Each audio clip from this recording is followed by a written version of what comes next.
नमस्कार, multi news 24 India में आपका स्वागत है।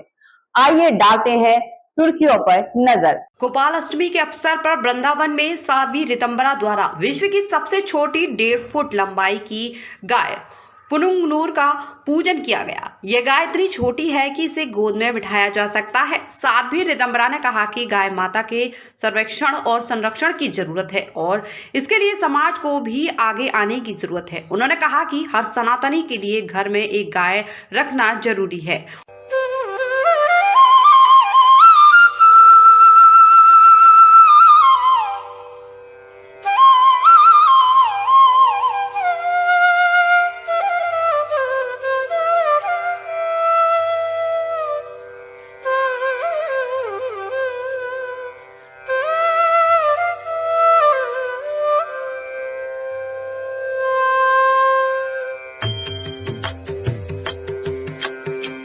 उन्होंने कहा कि गाय हमारी माता है और हमें उनकी सेवा करनी चाहिए। उन्होंने कहा कि गाय के दूध से हमारे शरीर को ताकत मिलती है और हमारे बच्चे स्वस्थ रहते हैं।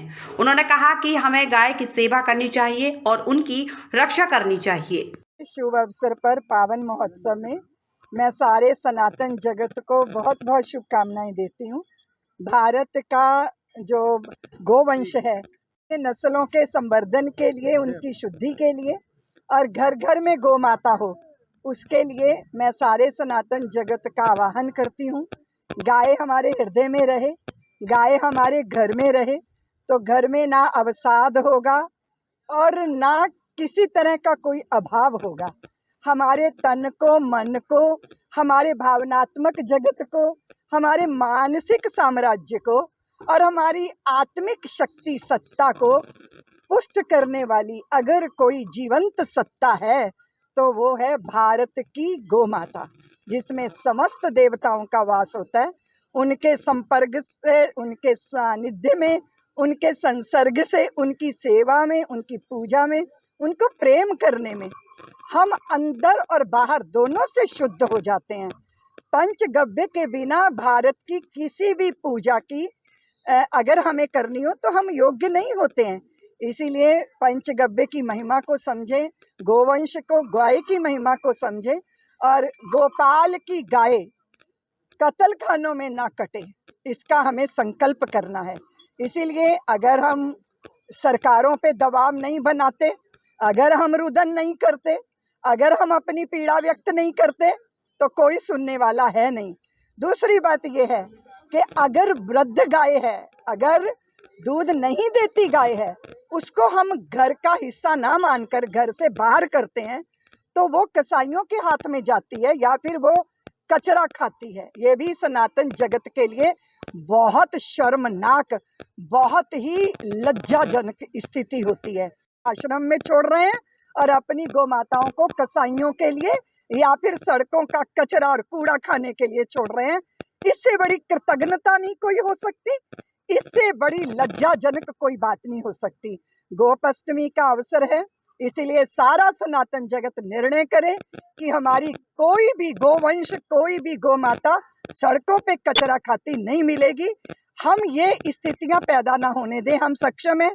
और दूसरी बात यह है, 100 गौओं की गौशाला पूरे देश के अंदर बननी चाहिए, जो सरकारों पे निर्भर नहीं होनी चाहिए, समाज उसकी जिम्मेदारी ले। दूसरी बात यह है कि हर घर के अंदर एक गौ माता होना जरूरी है। अगर घर में गाय नहीं है तो जो गौशाला में गाय है उस गाय के प्रति अपने समर्पण को समर्पित कीजिए। पहले का अवसर था, अभी भी कुछ संस्कारों के जगत में ये होगा कि पहली रोटी गाय को खिलाई जाती है, लेकिन आजकल की स्त्रियां पहली रोटी पति को खिला देती हैं, वो भी बेचारा गऊ जैसा हो गया है। इसीलिए गौ माता की रोटी गौ माता को मिले। वैसे हम समस्त पशु पक्षियों के संरक्षण वाले लोग हैं, हम सनातनी, क्योंकि हमारे सब देवी देवताओं के जो वाहन हैं वो पशु पक्षी तो हैं।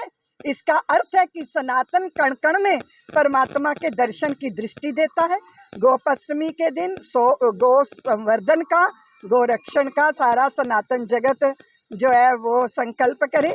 आज की गोपाष्टमी वात्सल्य ग्राम के लिए विशेष है, क्योंकि आंध्र प्रदेश से स्वर्ण कपिला गाय आई हैं, पुनगूर गाय आई हैं, बहुत छोटी सी गाय जिसको गोदी में ले सकते हो, साथ में सुला सकते हो, अपना लाड लड़ा सकते हो, और उसका परिणाम और प्रसाद ये होगा कि आपको अवसाद की दवाइयाँ नहीं खानी पड़ेंगी, आपको अनिद्रा का रोग नहीं होगा, आपकी प्रसन्नता कोई छीनेगा नहीं।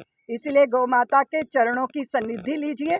दूसरा, मैं आप सभी आदरणीय पत्रकार बंधुओं के माध्यम से एक संदेश समाज को देना चाहती हूँ कि हाथी चिंघाड़ता है, घोड़ा हिनहिनाता है, बकरी मिमियाती है, शेर दहाड़ता है, पर जब गाय का बछड़ा बोलता है तो उसकी वाणी से माँ शब्द सुनाई देता है। तो माँ शब्द संबोधन हमें गौ माता से मिला है, उनके बछड़े बछड़ियों से प्राप्त हुआ है। इसीलिए संडे के संडे खाओ रोज अंडे का विज्ञापन हो रहा है इस देश में। अरे गौ माताओं का दूध पियो ताकि चित्त में करुणा भी आए और जब जरूरत पड़े तो वीरता का भी जागरण हो जाए। मैं गोपाष्टमी के इस शुभ अवसर पर सबको बहुत बहुत बधाई देती हूँ, शुभकामनाएं।